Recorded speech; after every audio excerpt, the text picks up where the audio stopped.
नमस्कार, जयश्री रेसिपीमध्ये आपल्या सर्वांचे स्वागत आहे। आज करून दाखवणार आहे मेथीची चटणी। सर्वप्रथम कढई गरम करायला ठेवली आहे।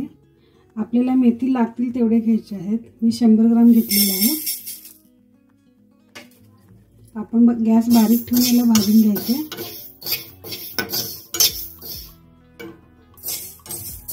मेथी आता लालसर झालेली आहे आणि वास छान यायला लागलेला आहे। गॅस बंद करून घेऊया। मिक्सर मध्ये मेथी घेऊया आपण। अर्धा लसणाच्या पाकळ्या घ्यायच्या। लाल तिखट चवीनुसार घ्यायचं। एक मोठा चमचा घेतलाय मी। मीठ चवीनुसार घ्यायचं। जिरे एक छोटा चमचा घ्यायचा। आपण हे मिक्सर मध्ये बारीक करून घेऊया। मिक्सर मध्ये आता बारीक करून घेतलेलं आहे। मिक्स करून घेऊया। बारीक झालेलं आहे। ही मेथीची चटणीची रेसिपी कसं वाटलं कमेंटमध्ये कळवायला विसरू नका। असेच मस्त चविष्ट रेसिपी पाहण्यासाठी माझ्या जयश्री रेसिपी या चॅनलला लाईक करा, शेअर करा, कमेंट करा, सबस्क्राइब करा।